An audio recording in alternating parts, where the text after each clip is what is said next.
Hello everybody, I'm Fright from Frightopia, and welcome to Tier 2 of the Video Games Myths and Urban Legends Iceberg. Now before we start, for those of you who do not know what an iceberg is, I highly recommend you check out my first video, because I make some mentions to tiers in the first video, and I also explain what an iceberg is, so I guess it would just make more sense if you watch the first one first. I don't know. But yeah, the Video Games Myths and Urban Legends Iceberg itself covers everything from creepypastas to hoaxes to just urban legends and myths/rumors about video games. So yeah, I'm going to keep this intro short so we can get into the video. If you enjoy the video, please like, subscribe, comment, and check out my Discord and Patreon and Twitter in the description. And before we hop into the video, let's have a word from our first sponsor. Do you worry about your private information being stolen on the internet? Or do you even worry about your internet activity being tracked? Well, look no further, because today's sponsor, Atlas VPN, has your back. Atlas VPN is a digital tool that not only hides your location, but it also encrypts your data while you're browsing the internet. That way, when you're doing some late night investigations like me, you know you'll be safe while you're doing so. One of my favorite parts about Atlas VPN is that it allows you to change your device's location to several different countries around the world, which can be extremely helpful if a certain movie or a show that you want to watch is not available in your country. For example, I'm unable to watch Rick and Morty on Netflix because I'm in the United States. But when I change my location to the UK, I'm able to watch any episode that I want. With only one subscription to Atlas VPN, you can use it on all your devices, which is just crazy. And with its extremely user-friendly interface, you can protect all your devices really easily. And through Atlas VPN, you can even find the best deals while shopping online. And I know what you're thinking, Fright, this sounds expensive. But actually, it's not, because Atlas VPN has decided to hook you guys up, my viewers, for a special limited time Black Friday deal. Using the link at the top of the description, you can get Atlas VPN for only $1.70 a month. And not only that, you get the first 6 months free.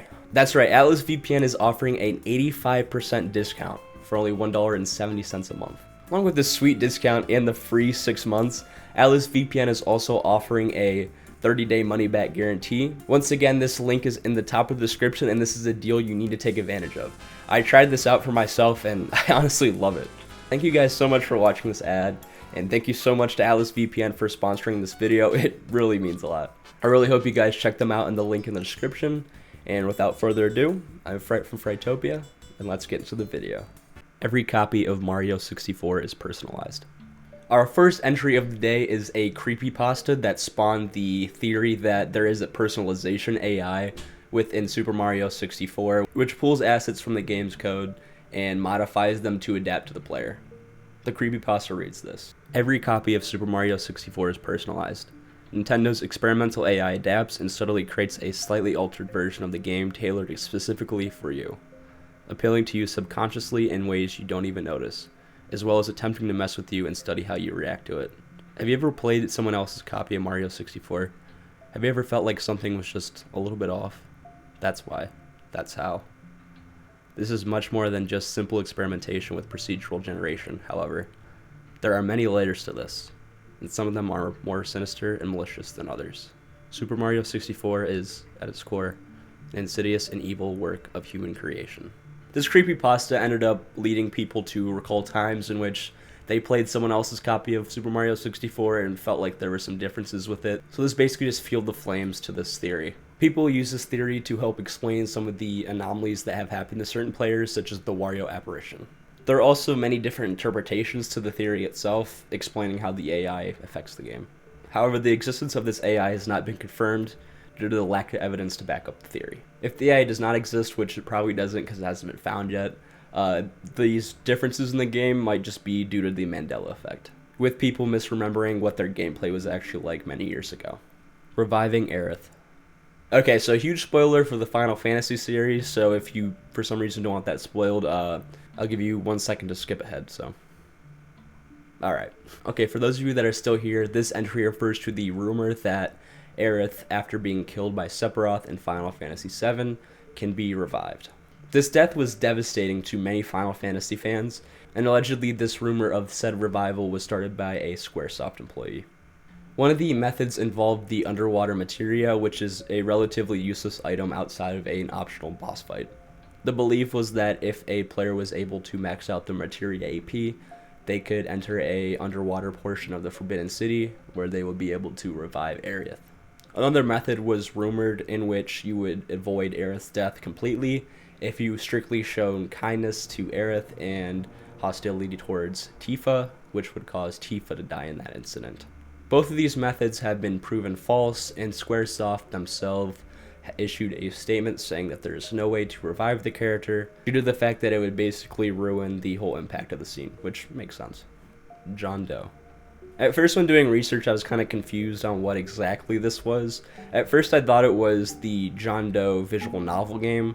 However, since it's listed on the Iceberg as a false creepypasta, I believe it's talking about the Roblox creepypasta character named John Doe. There are surprisingly a lot of creepypastas about this character, which usually talk about either a haunted AI or a hacker that goes on and destroys people's content within the world named John Doe.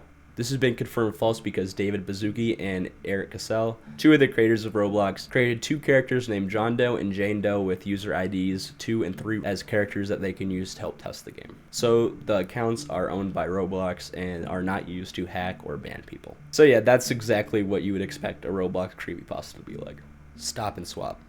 This entry refers to cut content within the game Banjo-Kazooie, in which the player can find 6 mystery eggs and an ice key, which they can use to transfer into the sequel to the game, Banjo-Tooie.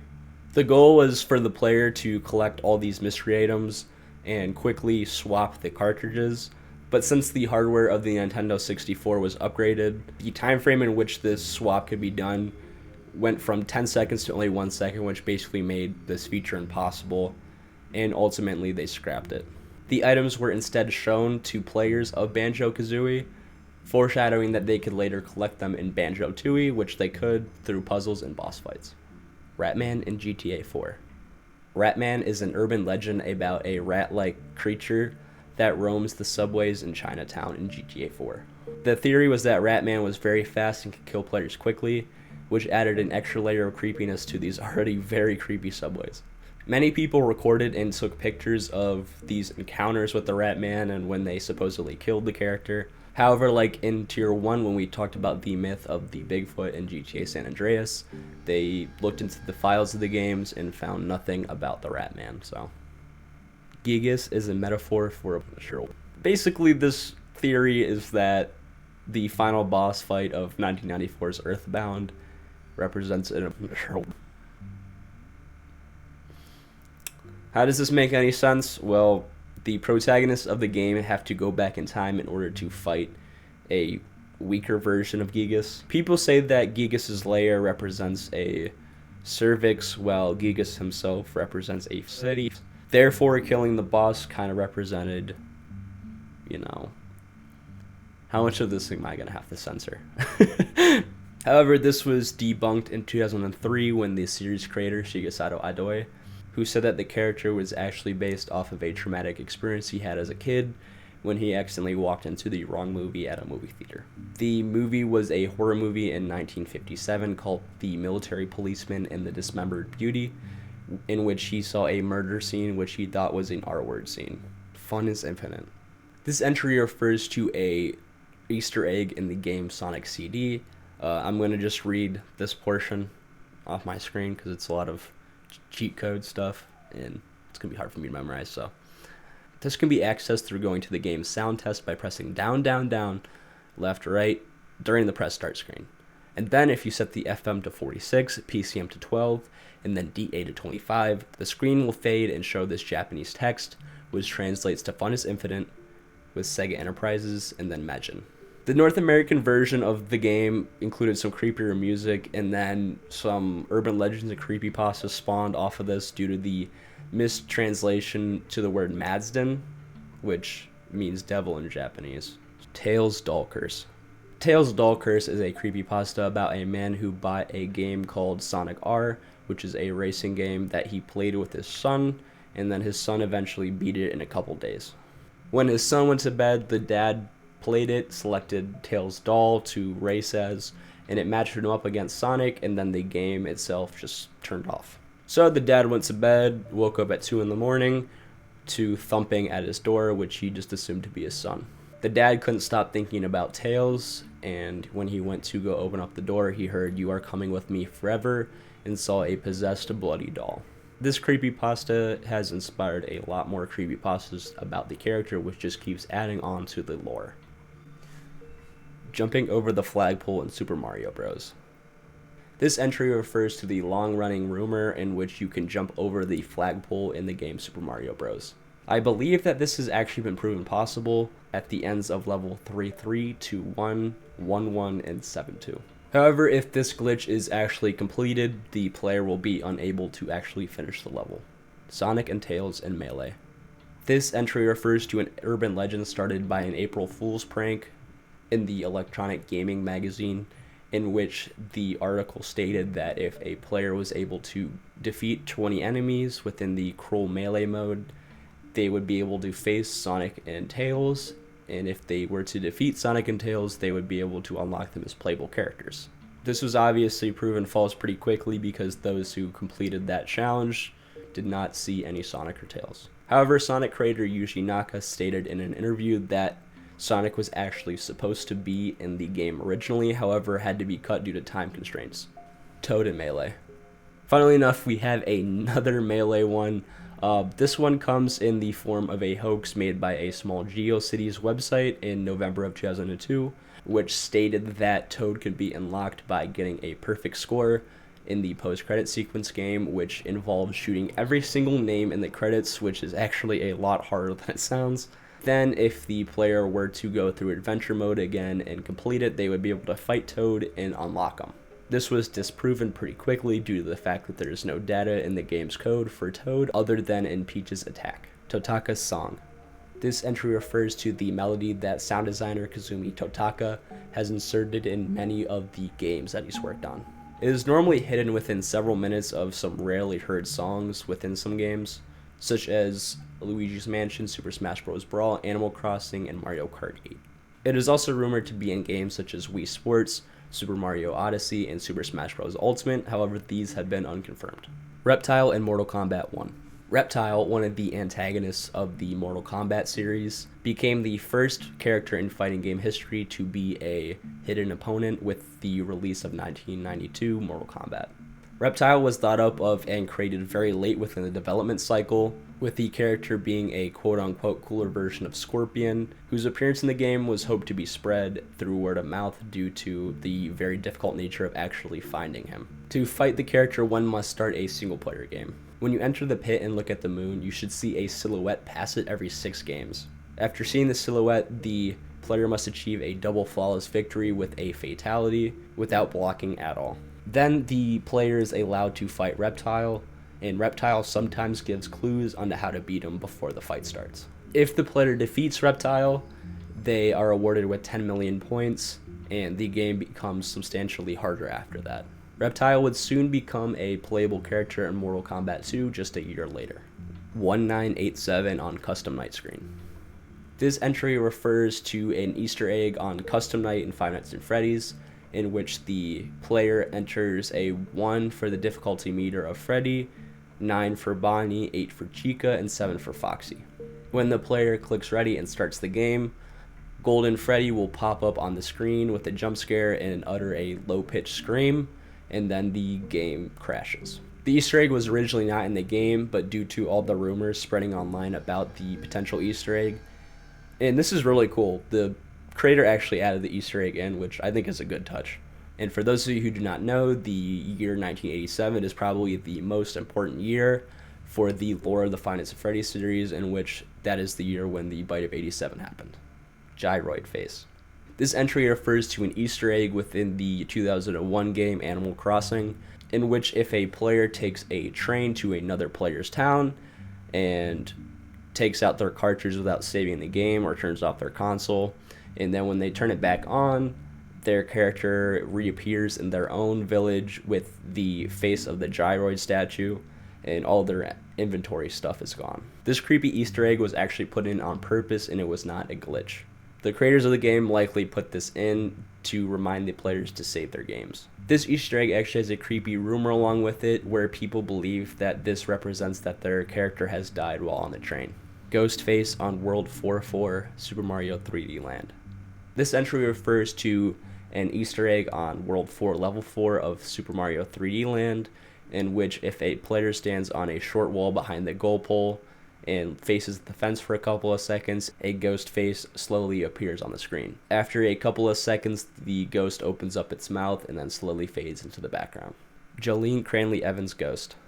Jolene Cranley Evans is a ghost Easter egg character sort of thing that can be found on GTA Online and GTA 5. Her story is that she married John Cranley, also known as Jock. Jock wanted to pursue his dreams of becoming a stuntman by leaving Blaine County. However, Jolene wanted to stay in Blaine County and take care of her parents and run their business. So one night, Jock pushed her off the cliff near the El Gordo Lighthouse, resulting in her death. Jock was not arrested due to the death being labeled as an accident. So her ghost haunts the cliffs of Mount Gordo every night between 11 p.m. and midnight in the game with the name Jock in blood underneath her. Metroid Justin Bailey Code. Justin Bailey is a code that can be entered into 1986's game Metroid, in which if the player starts the game after entering the code, Samus is no longer wearing her power suit and is instead wearing a magenta leotard. They also start the game with a bunch of extra items and perks, but I'm not going to get into that. This code is basically just a cosmetic change along with the items. However, people started looking into the name Justin Bailey and wondering what it signified. People are wondering if this is the name of a secret creator, or was this like some sort of slang for bathing suits and like British or Australian lingo. It turns out that if you play with Metroid's password system, there is a lot of different names and codes that work to get this Easter egg to work. Apparently, the Easter egg is also achievable if you complete the game in under 3 hours. Basically, Justin Bailey was one of the first names found for this Easter egg, so therefore it sparked a big mystery behind it.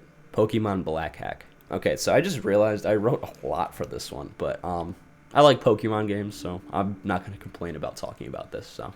Anyway, this entry refers to a creepypasta about a bootleg collector who got a game called Pokemon Black. He got this Game Boy cartridge from a flea market years before he wrote this, and no, it's not the Pokemon Black for the DSi.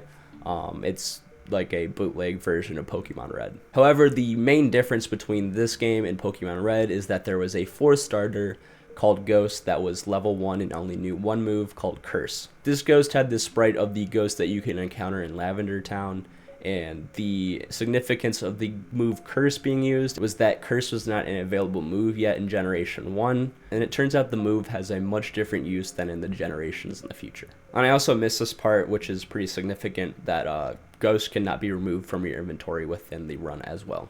When battling, the opposing Pokemon were unable to attack Ghost due to them being afraid of Ghost, and when Ghost would use its only attack Curse, the screen would go black and you would hear the cry, but a lower pitched version of the cry of the opposing Pokemon, and when the screen came back, that Pokemon was gone, and the little indication of how many Pokeballs that the trainer has had one less. So basically, whenever you're doing a battle, you would whittle down their Pokemon, which indicates that you killed the Pokemon due to the Pokeballs not being there anymore.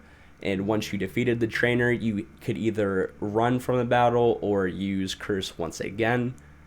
If you were to use Curse on the trainer would disappear from the screen. And when you walked out of the area and walked back in, there would be a gravestone on where the trainer last stood.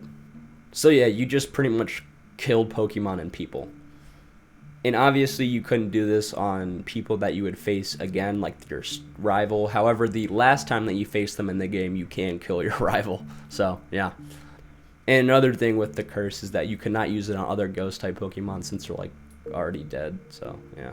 So, yeah, after killing the Elite Four members and viewing yourself and your team in the Elite Four Hall of Fame, the screen cuts to black and says, "Many years later."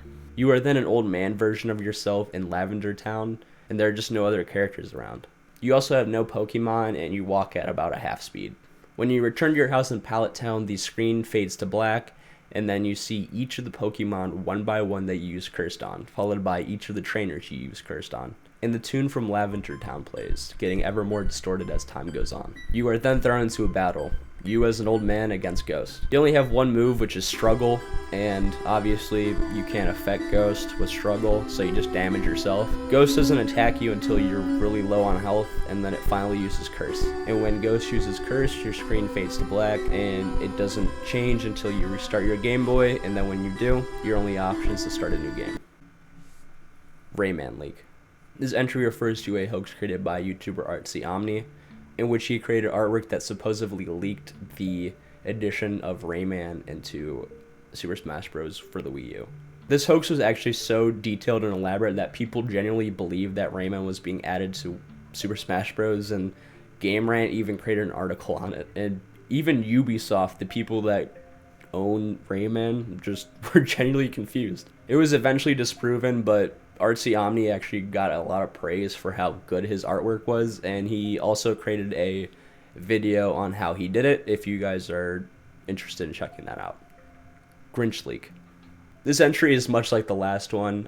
This is a hoax that was created on 4chan. This picture was a supposed leak of Banjo-Kazooie, the Chorus Kids, Ken, Gino, and Shadow, as well as Isaac as playable characters in Super Smash Bros. Ultimate. People also noticed a 3D render of the Grinch in the bottom right corner, which people thought meant that the Grinch was going to be added into Super Smash Bros. Ultimate around the same time as the Grinch movie in 2018 was being released.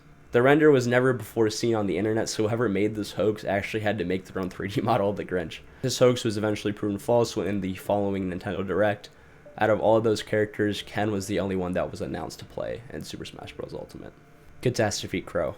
Catastrophe Crow is an unfinished game developed by Opus Interactive that was set to release in 1999 for the Nintendo 64. Millions of dollars were put into the game, and the release date kept getting pushed back due to the alleged mad perfectionism of the lead developer, Manfred Lorenz, and it was eventually scrapped due to the release of the Nintendo GameCube. An alternate reality game, or ARG, was created on October 15th, 2020 by Adam Butcher. The first video was titled What Happened at Crow 64, in which Butcher talked about the development of the game. He then posted some Let's Play footage from an alleged developmental copy that he acquired, in which the Catastrophe Crow is thrust into some very creepy and unique situations that allude to the death of Manfred, who allegedly went mad after the failure of his game. Lore of this ARG turns out to have started years before the discovery of Butcher's videos, which adds even more mystery to the game and its creator. Big channels such as The Game Theorist have created in-depth videos on this ARG, so I recommend you check those out if you are interested in hearing more. Hot Coffee and San Andreas. So if you haven't seen the first episode of this, I briefly mentioned the hot coffee mod in the first tier, so now I get to explain it to you. It's such a pleasure. So the hot coffee mod in San Andreas is cut content that was soon found in the game's assets and the code, and it was soon released to the public on June 9, 2005, and it allowed the player to go into Carl Johnson's girlfriend's house and engage in, well, adult activities, okay? Can't believe I'm talking about this. Depending on what version of the mod you would get, the character would either have a good amount of clothes on or no clothes on. So, and the animations were supposedly crude. This caused lawmakers and politicians to become upset, and this caused the ESRB to change their rating on San Andreas, which ultimately caused Rockstar to create a patch which removed the hot coffee mod from the game so that they can get their original rating back. Michael Jackson composed Sonic the Hedgehog 3's soundtrack. This entry refers to the rumor that Michael Jackson composed music for the 1994 game Sonic the Hedgehog 3. This rumor started due to the fact that some of the songs in the original game sounded like Smooth Criminal and Black and White by Michael Jackson. Sonic creator Yuji Naka confirmed that Michael Jackson in fact did write music for the game, however it is uncertain whether or not it is actually within the game. One rumor is that Sega dropped Michael Jackson from the game following his allegations, and then that caused his production team to finish up the music for the game.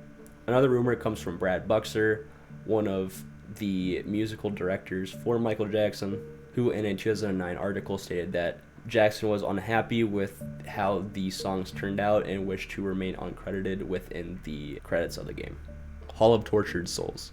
The Hall of Tortured Souls is an Easter egg in everybody's favorite game, Microsoft Excel 95 for Windows 95. Once again, I'm going to read the steps so that I don't mess anything up. This can be reached by opening a blank Excel worksheet in Excel 95, going to the 95th row, selecting the whole row, tabbing over to column B, going to the Help/About tab, holding Control, Alt, and Shift, and then clicking the Tech Support button. Okay, now that I was reading this, the 95th row actually just makes sense because it's Excel 95. I didn't realize that first. Anyways, doing this causes a window to pop up called Hall of Tortured Souls, which is a rather unsettling game in which you can walk around and see various names of people who probably worked on the game as well as pictures of them. Tipping the Iceberg and Club Penguin. Throughout the runtime of Club Penguin, there was a rumor that you could tip the iceberg northeast of Penguin Island if you have enough people to jackhammer one side. This remained untrue until the Waddle On party, which was the last party of Club Penguin, in which if at least 5 penguins were blue, had a blue puffle and a hard hat on, and then danced on the iceberg, it would tip, and then it would reveal a dance floor with a bunch of items that you can pick up. I think a fantastic way to end this episode and tier is to read this quote from the plaque. Together, we can build an island, create a community, change the world, and even tip an iceberg. Waddle on. So yeah, that was tier 2 of the Video Games, Myths, and Urban Legends Iceberg. For those of you that made it this far, I want to thank you guys so much for watching, and I want to apologize for taking such a long time to upload. Life has been pretty busy, but I'm going to try my best to keep a more consistent upload schedule. I'm going to push myself to do that. When I have time, I'm going to work on it, I promise. And once again, I want to thank Atlas VPN for sponsoring this video. That's honestly a crazy thing for me to say. I'm so thankful that you guys put me in this position where I can actually say something like that. Yeah, just thank you guys so much. And I also want to thank our first patron, Sven. If you guys want to have your name at the end of each video, I recommend you guys check out the Patreon. There's a ton of perks that you can get. Also check out my Discord if you want to stay in contact. Follow my Twitter if you want to get some cool updates. And yeah, if you enjoyed the video, like, subscribe, comment, and yeah, I'm Fright from Frightopia. Thank you for watching.